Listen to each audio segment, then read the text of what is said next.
This episode is brought to you by our partnership with Grand Canyon University.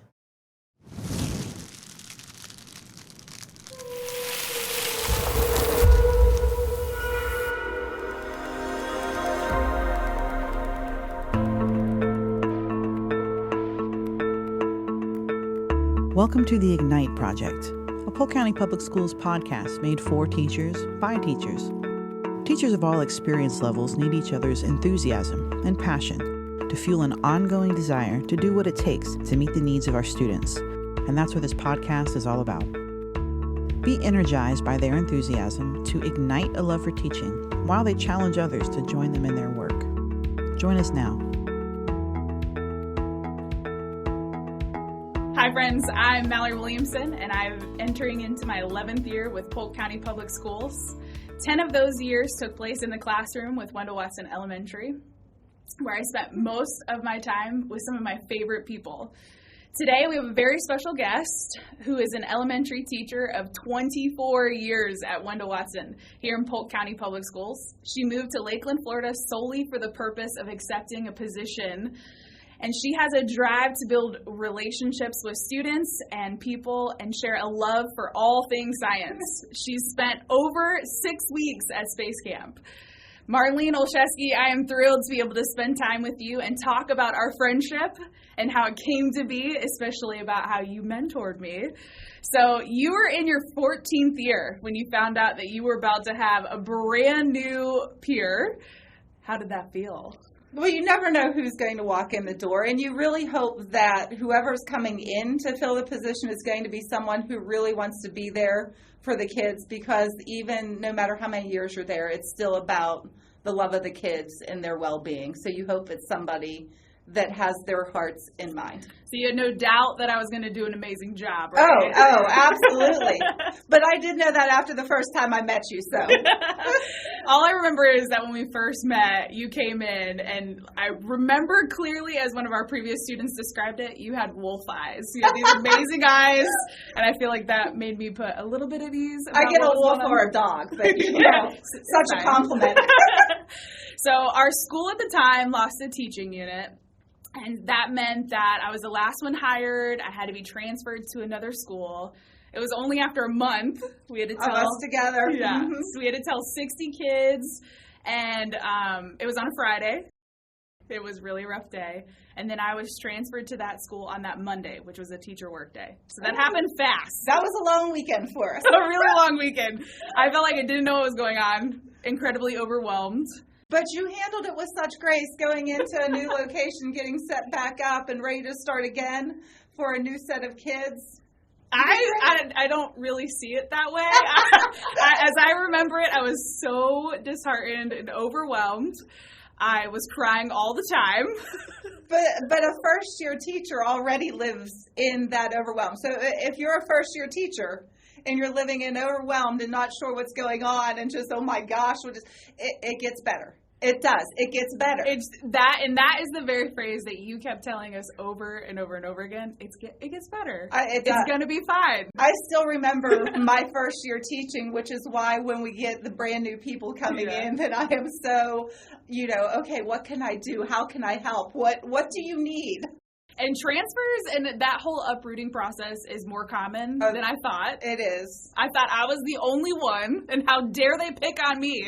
But actually, from Watson, where we were, we don't have that very often. Yeah. I mean, we probably had it once or twice until it was you, and then it was me. Awesome. I drew the short straw. It was you.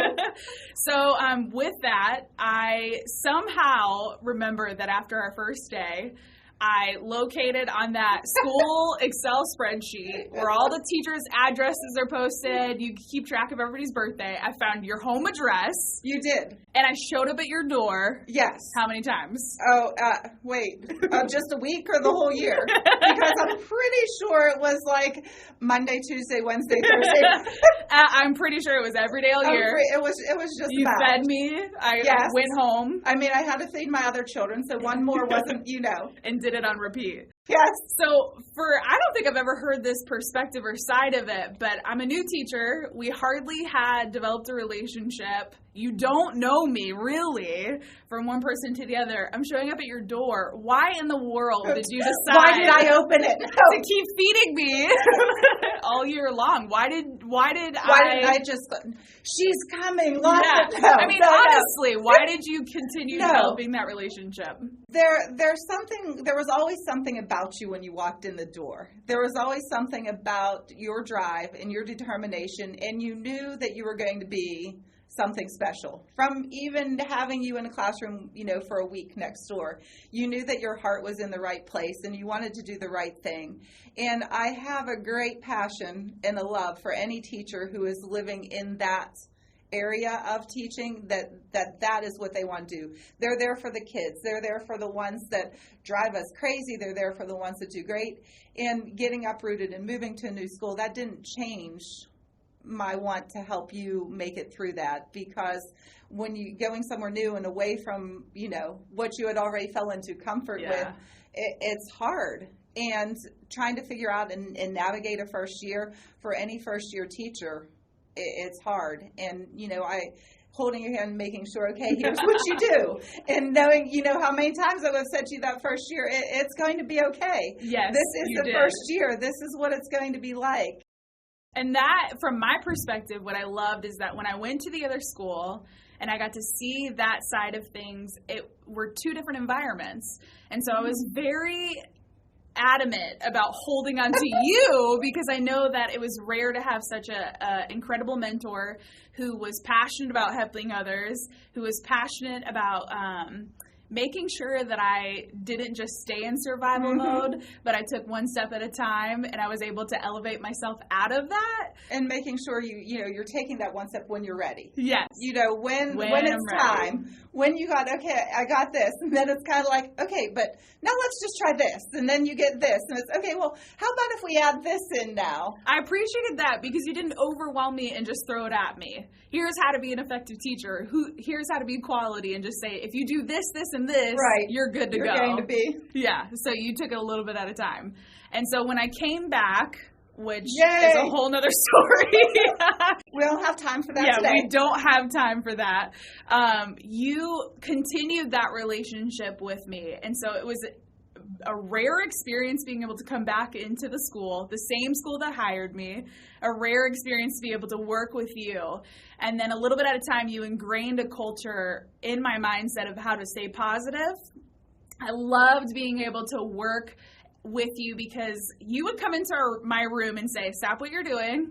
And I'd have like a checklist a mile long, and you'd like, just come with me. And I had so many questions. So why in the world would you just like stop me in the middle of what I was doing so we could go elsewhere? Like, do we just have to go meet people? Exactly. You need a brain break. Yeah. You need a brain break. You need to meet other people and find out you need to look in their classrooms. Go look in their classrooms and see what's going on there, because you get other ideas. Yeah, and I also love that we would stay in the office area for a little bit of time, because we would catch up with our secretaries, who we all know are very important people, and then we would maybe help them stock their copy paper. And you taught me that if you hang around long enough in an area, you're observant to catch on to the things that maybe you can help with or pick up on these little details. That's so funny, because I just put the paper back. I did just the other day. I was like, oh, I'm waiting for my copies to run. Went and got the keys and put the paper, and I was like, I gotta walk all the way back and all the way out by myself because you weren't there. But I love that you are so intentional about making sure you're observing everyone and watching what they're doing, what they need, and that stuck with me. And I do that now. Like, I watch people. It sounds really creepy, but you watch people to help them. The other thing I really loved is your humor. Like, stressful, intense moments, and we would just really laugh and have a good time. So I'm someone who gets very overwhelmed easily with my OCD self, and you would notice that about me, and you would take me out of that element. So I'd like you to share a couple things maybe that we've done that would be creative. I know that sometimes we would, in the Friday morning shows, the kids would not say our names or like say, good morning, Ms. Olszewski. Or good morning, Ms. Williamson. I'm not sure if this is good stuff, because we would lock them out of the door. We would not let them in the classroom and be like, excuse me, you want to come in where? You want to come in what classroom? Just 2 minutes ago, you couldn't even remember to say good morning, Mrs. Olszewski, or good morning, Miss Williamson.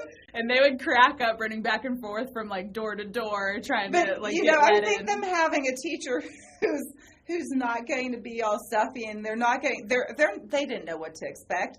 Our poor kids had no idea what was going to happen from day to day. It was an adventure. but that's what they would love to come to school because you never knew what was going to happen.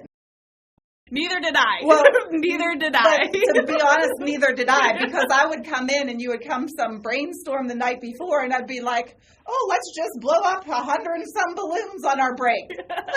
I think you taught that to me.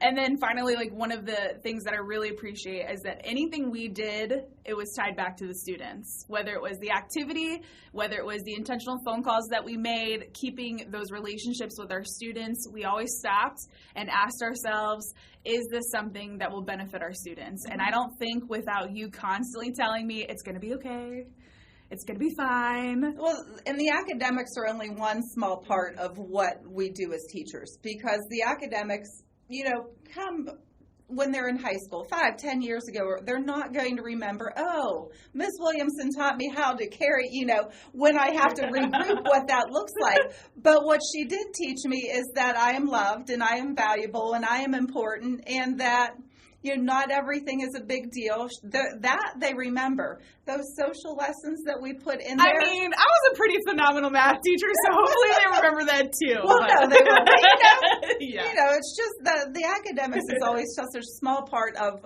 what a kid is and how they're growing and developing. And some of these years that we get them in, any of the years. Bless the ones that get the little kindergartners in, because when I see them on campus at the beginning, I'm thinking, there is no way. But, the middle school years are rough, the high school years, so much going on. And those kids need somebody that know it's not just the academics, that they as a person are really important too. Yeah. But the same thing happens with our teachers too and your coworkers. I mean, when we say, what do kids need? The people you're working with, the same thing we say our kids need is the same thing we as adults crave as well. Yeah, that's 100% true. So I think just looking back on my career, looking back at our peer-mentor relationship, I can honestly say that without you taking a chance on the girl who stopped in front of your door every single day with tears running down her face. That's not my classroom door. That's my home. Your home door. But it's all good. That my career and my life would have been drastically different. I can't even begin to fathom where I would be. I know that you always told me you'd be successful somewhere. You'd figure it out. But I really honestly believe that our relationship, your mentoring, has made such a valuable impact on my life. So number one, thank you. Constantly. So finally, we're kind of asking everyone this. If you could pick one area in education to spark change and ignite a shift in behavior and mindsets, what would that be? So I want to ignite ... And no, you can't say a space shuttle. No. Although it would be really cool to go up in one, but I know that's your dream. I think the vision that we have that I'd like to change is that everyone is sort of school-based. Okay, I'm employed by Polk County Schools. So the success of not only my school, but the success of Polk County School is what happens. And my kids, the kids that are in my classroom today, may be coming to another classroom tomorrow. So a change that I would like to see is going to be that we see a broader vision of Polk County School. I know one time we had where our school was looking at data and we went to another school and said, hey, we're seeing you're really successful here. What are you doing? And they wouldn't tell us. Yeah. They wouldn't tell us. And it shouldn't be about that. We are employed by Polk County Schools. We should be collaborating within the schools, and we should be collaborating outside of the schools. So the one thing I'd like to see is us to broaden our horizons and pull in the mindset and the brain power from across the county to make our lessons and our instruction and what's happening in our classroom even better. And I think even the relationship aspect for someone who's now in their 24th year, and I entered into my 11th year, I can say that if it wasn't for those relationships, that success or those adventures wouldn't be as much. So I really hope and just hope that people who ever have an opportunity to look out in your schools, what would you suggest to those people as an experienced teacher? Would you like somebody new coming up to you and say, mentor me, please? Or how does that work? Because I know I picked you and you didn't really have a choice. I latched on to you. But I would have gotten you anyways. I really would have gotten a hold of you anyways. And I think as veteran teachers, we need to make sure. I mean, I have a niece that's in New York that is, in teaching. And you think of, okay, well, if it were my kid going in, what would I want someone to do? That's because I'm getting old that I'm thinking of that way. Before it was like, I was a young one going in. But if you had someone coming in and it was, your kid, your niece, your brother, your sister, how would you like them to be treated entering into a school?